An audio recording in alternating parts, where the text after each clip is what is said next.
हमारे संवाददाता समर श्रीवास्तव को जोड़ना चाह रहे हैं। समर, दिखाई दे रहे हैं हमें स्क्रीन पे, कुछ बोल भी रहे हैं। स्मृति ईरानी यहाँ पर आई हुई हैं, केंद्रीय मंत्री हैं, लगातार कैंपेनिंग की थी और आज जब पोलिंग है तो वो यहाँ पहुंची हुई हैं। तस्वीर आप देखिए किस तरह से स्मृति ईरानी यहाँ मौजूद हैं और अपने मत का उपयोग करने यहाँ बढ़ रही हैं। काफी संख्या यहाँ पर है। देखिए तस्वीर आपको हम दिखा रहे हैं, स्मृति ईरानी आपको साफ दिखाई पड़ रही हैं, यहाँ पर केंद्रीय मंत्री हैं और देखिए जिस तरह से वो आगे बढ़ रही हैं। उनकी पोलिंग का दिन है और कहीं ना कहीं वो बता भी रही हैं कि आप इस तरफ से आए, इस तरफ से जाएं।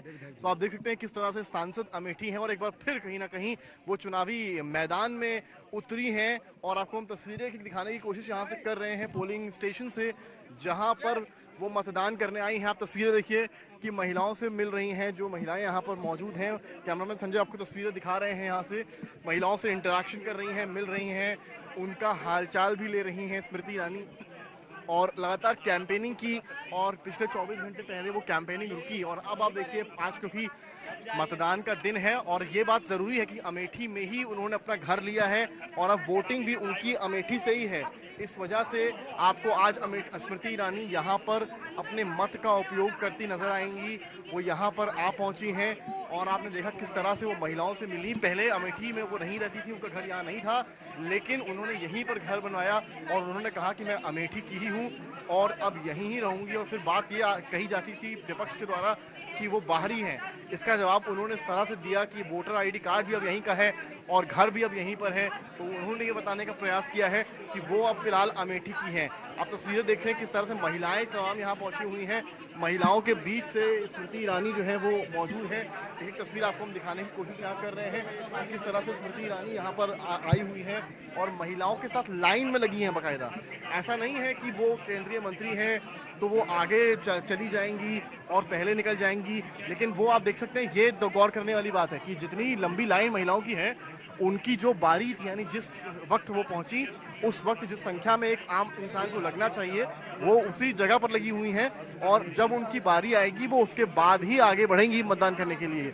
यूजुअली ऐसा नहीं देखा जाता है, वीआईपीज़ के जब वोट होते हैं तो वो आगे जाते हैं या पुलिस प्रशासन ही उनको आगे करता है। तो कहानी ये है कि ये तस्वीर आपको जो हम दिखा रहे हैं कि किस तरह से यहाँ, हालांकि पुलिस प्रशासन जो है वो मीडिया को कह रहा है कि आप बाहर यहाँ से आइए, पर तस्वीरें हमने आपको दिखाई किस तरह से स्मृति ईरानी यहाँ पर आई। और स्मृति ईरानी ने कहीं ना कहीं बड़ी बात यहाँ पर यह है कि वो एक, जैसा कि वीआईपी कोई भी आएगा मूवमेंट होता है तो वो आगे चला जाएगा, लेकिन यहाँ पर जो तस्वीर देखने को मिल रही है वो तस्वीर थोड़ी अलग है। देखिए तमाम महिलाओं की जो लाइन है, वो महिलाओं की लाइन भी कैमरामैन संजय आपको दिखाएंगे, वो महिलाओं की लाइन के बीच में है।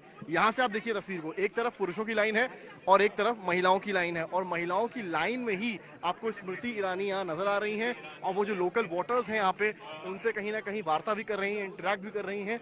और अब यहाँ से लाइन से ही जब उनकी बारी आएगी वो तभी वोट करने जाएंगी। कहीं ना कहीं स्मृति ईरानी ये बड़ा मैसेज भी यहाँ से देती नजर आ रही हैं। आप तस्वीरें लगातार देख रहे हैं आज तक पर कि किस तरह से यहाँ पर स्मृति ईरानी आई हुई हैं और अपनी बारी का इंतजार कर रही हैं। एक सांसद के तौर पर उन्होंने इसको अपना घर माना है और कहीं ना कहीं वो दिखाने का भी प्रयास है कि वो जब उनकी बारी आएगी तभी वो अंदर जाएंगी। उनके आगे आप देख सकते हैं 4 से 5 महिलाएं हैं, क्योंकि वो महिलाएं उनसे पहले आई थी तो उन बारी के हिसाब से उनकी चांस पहले आती है। और ये देखिए किस तरह से पब्लिक से बातचीत भी कर रही हैं, बता भी रही हैं कहीं अगर लाइन गड़बड़ है, कहीं अगर दिक्कत है तो उसको देखिए आगे आगे आगे बढ़ रही हैं और पोलिंग स्टेशन की तरफ स्मृति ईरानी बढ़ गई हैं और अब यहाँ से वो बूथ में जा रही हैं और अंदर अब वो मतदान करेंगी। मतदान कर वो बाहर निकलेंगी तो कहीं ना कहीं ये लाइन में लगकर उन्होंने एक मैसेज जरूर दिया। वो चाहती तो शायद सीधे अंदर जा सकती थी, लेकिन यहाँ से उन्होंने एक मैसेज देने का प्रयास किया। हालांकि मुकाबला खड़ा है, केएल शर्मा सामने मैदान में है। केएल शर्मा भी पुराने नेता हैं, 4 दशक से गांधी परिवार के साथ हैं और अमेठी की रग रग से वाकिफ हैं, गलियों से वाकिफ हैं, मोहल्लों से वाकिफ हैं, बूथों से वाकिफ हैं। तो ऐसा नहीं है कि ये मुकाबला पूरी तरीके से एक तरफा है, लेकिन कहीं ना कहीं इस मुकाबले में दम है। और प्रियंका गांधी ने जिस तरह से कैंपेनिंग किया उस बीच में लगातार स्मृति ईरानी की तस्वीरें भी आपको दिखाते चले कि किस तरह से बूथ में वो आई हुई हैं और लगातार वो काफ़ी भीड़ भी यहाँ पर हो गई है। और उस भीड़ के बीच में आप देखिए महिलाएं हैं, महिलाओं के आगे वो हैं अब और अंदर बूथ में वो मतदान करने निकल गई। उम्मीद है वो बाहर आएंगी और फिर बातचीत करेंगे। अमेठी एक ऐसा किला है जो गांधी परिवार का रहा, ध्वस्त नहीं हुआ, लेकिन 2019 में समीकरण बदले और स्मृति ईरानी की यहाँ से जीत हुई। बिल्कुल, और जब मैं जीत होती लौटूंगी है जैसे तो ही नतीजे स्मृति सामने ईरानी आते बाहर हैं। आती है आप उनसे बातचीत की कोशिश कीजिएगा। भाजपा ने पहली बार रायबरेली लोकसभा सीट 1996 में जीती थी, 1998 के भी लोकसभा चुनाव में उसको जीत हासिल हुई, लेकिन 2019 सबसे ज्यादा अहम रहा जब राहुल गांधी को गांधी परिवार की किसी शख्सियत को हराकर स्मृति ईरानी ने वहां पर जीत फतह की। और इस बार परिस्थिति ऐसी बनी कि अमेठी से चुनाव लड़ने के लिए राहुल गांधी नहीं आए, बल्कि बगल की अपनी मां की रायबरेली की सीट उनकी ओर से चुनी जाती है। ये वही रायबरेली की सीट है जो कर्मभूमि बनाने की शुरुआत फिरोज गांधी ने की थी। 1952 में जब देश में पहला लोकसभा का चुनाव हुआ था वो यहीं से जीते थे। 1957 में दोबारा जीते, इंदिरा गांधी यहां से जीती, लेकिन 1977 के चुनाव में इंदिरा गांधी को यहां पर राजनारायण जनता पार्टी के उन्होंने हरा दिया था। हालांकि 1980 में फिर से वो रायबरेली से सांसद चुनी गई। लेकिन इस बार की परिस्थिति क्या रहती है बीजेपी के लिए या फिर कांग्रेस के लिए, ये देखना महत्वपूर्ण रहेगा। शशि जी, जल्दी से एक टिप्पणी आपसे। गांधी परिवार का एक वक्त पर गढ़ माना जाता रहा था अमेठी, लेकिन स्मृति ईरानी ने उसको पूरी तरह से परिवर्तित करने का क्या काम किया है और इस बार का ये जो चुनावी मुकाबला है कितना महत्वपूर्ण आप देख रहे हैं? स्मृति ईरानी में एक अद्भुत क्षमता है चित्रा, कि वो जिस काम में लग जाती है उसको बड़े बड़े बड़े जबरदस्त तरीके से करती है और उनके पास एक वाक पटुता है और उस वाक पटुता का वो बहुत बड़ा फायदा उठाती है दूसरे को ध्वस्त करने में। तो पिछला चुनाव राहुल गांधी को उन्होंने हराया और वो अकल्पनीय था उससे कुछ दिनों पहले तक। इस चुनाव में कांग्रेस ने ये कहना कि कांग्रेस डर कर भाग गई है, मुझे लगता है थोड़ी अतिशयोक्ति है, क्योंकि उन्होंने किशोरीलाल शर्मा को लड़ाया और शुरू में लग रहा था किशोरीलाल शर्मा कोई टक्कर नहीं दे रहे, लेकिन यही लोकतंत्र की शक्ति है कि किशोरीलाल शर्मा टक्कर में दिख रहे हैं। अब वो जीतते हैं हारते हैं तो 4 जून को मालूम पड़ेगा, लेकिन गांधी परिवार ने छोड़ दिया है, ऐसा मैसेज न जाए इसके लिए प्रियंका गांधी वहां लगातार जूझ रही हैं। और आपने ये भी गौर किया होगा कि जब राहुल गांधी ने वहां जनसभा की तो उन्होंने कहा अमेठी मेरा स्थायी घर है। तो एक नाता है वहां की जनता से उन लोगों का, वो नाता अपना मुझे लगता है कायम रहेगा। अगर आप देखें तो 10 सालों में यही नाता प्रधानमंत्री नरेंद्र मोदी ने बनारस से कायम किया है। बनारस की गलियों में इसी तरीके की बातें उठती है कि मोदी जी हमारे हैं। तो ऐसी ही बातें वहाँ हमने अमेठी में सुनी है और रायबरेली में भी एग्जैक्टली सेम तरह की फीलिंग है। विकास को लेके बातें अलग होती है कि क्या उतना विकास हुआ जितना होना चाहिए था या नहीं। चित्रा, बिल्कुल, काशी में भी बड़े बड़े होर्डिंग्स लगे हुए थे, भोजपुरी में हमार काशी हमार मोदी, और अब अमेठी की लेकिन क्या रहती है परिस्थिति? आपको जोड़ना चाह रहे थे संगीत रागी जी। देखिए, शशि जी का कहना है कि टक्कर है, ऐसा मान लेना कि एक तरफा चुनाव है, इस भ्रम में नहीं रहे बीजेपी। देखिए, एक तरफा है या नहीं है मैं ये नहीं जानता, लेकिन एक बात तो तय हो गया कि कांग्रेस पार्टी और गांधी परिवार को उत्तर प्रदेश में आज उनकी अपनी हैसियत नजर आ रही है। 2 कारणों से ऐसा मैं बोल रहा हूं। एक तो कि एक समाजवादी पार्टी ने उनकी हैसियत तय की कि आप 17 सीट से ज्यादा नहीं लड़ेंगे। दूसरी ये हैसियत है कि आज पूरा का पूरा गांधी परिवार अपनी पूरी ताकत उत्तर प्रदेश में न झोंक करके सिर्फ 2 सीटों पर सीमित कर दिया है। आप सोचिए कि भारतीय जनता पार्टी ने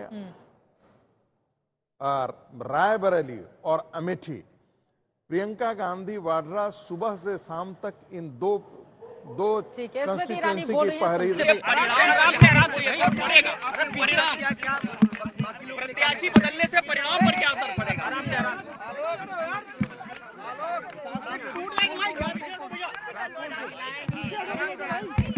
नीचे करो।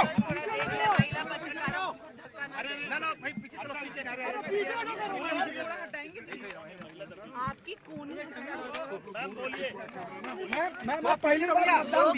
के पर्व पर सहभागी और सहयोगी होने वाले हर भारतीय को आज लोकतंत्र के उत्सव की हार्दिक शुभकामनाएं सर्वप्रथम प्रेषित करती हूं।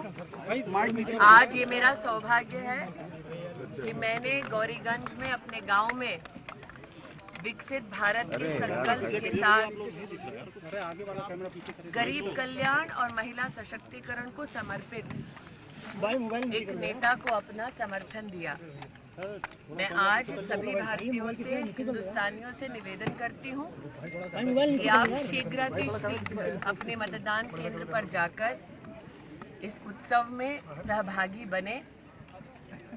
भारत और भारत के भविष्य के प्रति ये हमारी जिम्मेदारी है, इसका निर्वहन करें। मैं पुनः कहती हूँ, ये मेरा सौभाग्य है कि आज गौरीगंज में विकसित भारत के संकल्प के साथ गरीब कल्याण एवं महिला शक्ति को समर्पित एक नेता को, एक राष्ट्र सेवक को मैंने अपना मत दिया। अभिलाषी हूँ कि जनता उनको अपना स्नेह और आशीर्वाद निरंतर देती है। मैडम ये बताइए, प्रत्याशी बदल गया है अमेठी का, प्रत्याशी बदलने का परिणाम पर क्या असर पड़ेगा? मैडम कुछ बोलेंगे?